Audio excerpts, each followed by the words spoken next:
कलयुग का अंत कैसे होगा, उसके लिए क्या क्या लक्षण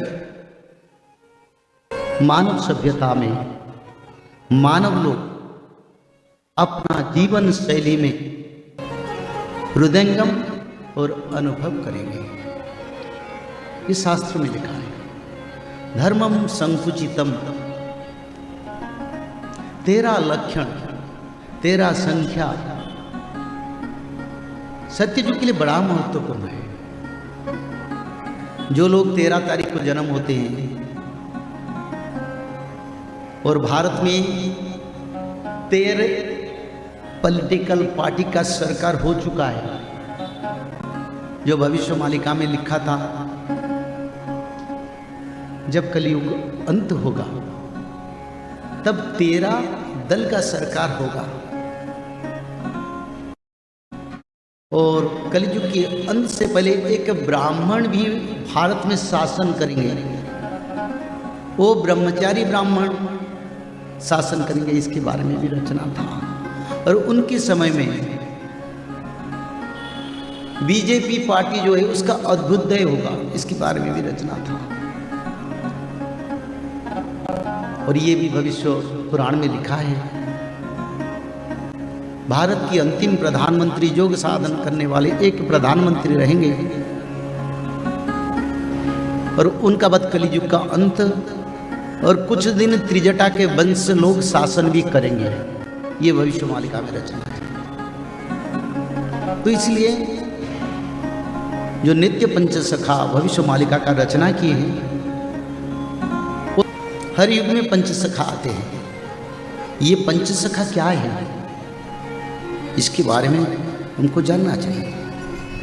ये जो पंचसखा है वो भगवान का पंच अंग से उत्पत्ति होते, विष्णु अंश के धारण करके, ऐसे नहीं। उनके पास अष्ट सिद्धि नवनिधि जैसा शक्ति भी वो प्राप्त करते हैं। अणिमा लंघिमा जैसे देवताओं को दुर्लभ, उससे बड़ा पराशक्ति भी उनके साथ रहता है। वही पंचसखा भगवान के मुख से, भगवान के हृदय से, भगवान के भुजाएं से, भगवान के कटिदेश से और उरुदेश में पंचसखाओं का हर युग में उत्पत्ति होते हैं। और क्यों आते हैं, कारण क्या ना, इसलिए आते हैं ताकि भक्त लोगों को एकत्रीकरण करने के लिए,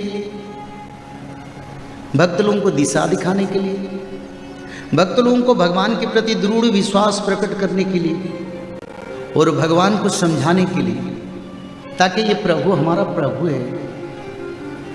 तो इसलिए उड़ीसा के पवित्र धाम पर के बारे में मानव को समझाने के लिए, और कलयुग कब अंत होगा, किस समय होगा, क्या क्या परिस्थिति प्रकृति पंचभूत में परिवेश में परिवर्तन आएगा और भगवान कहाँ अवतार होंगे, भक्त लोग कैसे भगवान को प्राप्त करेंगे और सत्ययुग कहाँ कहाँ फैलेगा और सत्ययुग के मानव लोग कौन सा ध्यान धारणा मंत्र से मानव जीवन को सार्थक करके दिव्य मानव बनेंगे, देवता बनेंगे, ऋषि मुनि परंपरा का सिद्ध साधक बनेंगे और अपना जीवन का परित्राण भी करेंगे।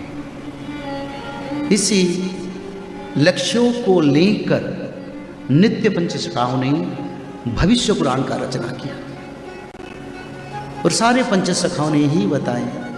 बोले हमको तो कुछ जानकारी नहीं है, हम अज्ञान है, हम अकिंचन है, हम दास हैं।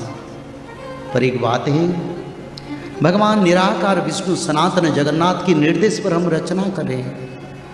हमको मालूम नहीं, पर प्रभु हमको बताते हैं, तब हम लिखते हैं।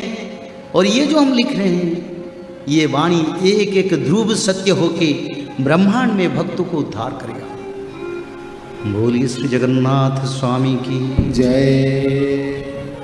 क्योंकि एक बात मैं बताता हूँ, क्योंकि मनुष्य मन में भेद आएगा, प्रश्न आएगा, ताकि भविष्य मालिका में सत्यता क्या है, इसमें क्या सच्चाई है। पर सच्चाई मैं बताता हूँ, क्योंकि एक बात मैं बताता हूँ।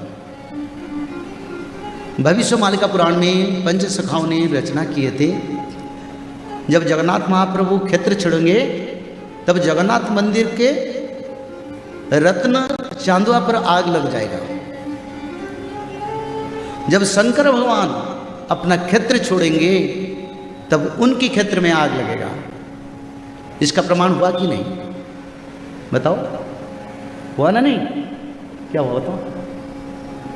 जगन्नाथ क्षेत्र में करीब 2005 में कोई कारण नहीं, कोई संकेत नहीं, जगन्नाथ महाप्रभु के ऊपर रत्न चंदुआ लगता है, जिसको गोविंद इंद्र चांदुआ कहते हैं।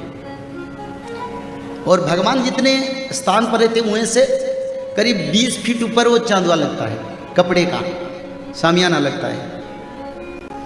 कोई कारण नहीं, उसमें आग लग गया। अच्युतानंद ने लिखे थे।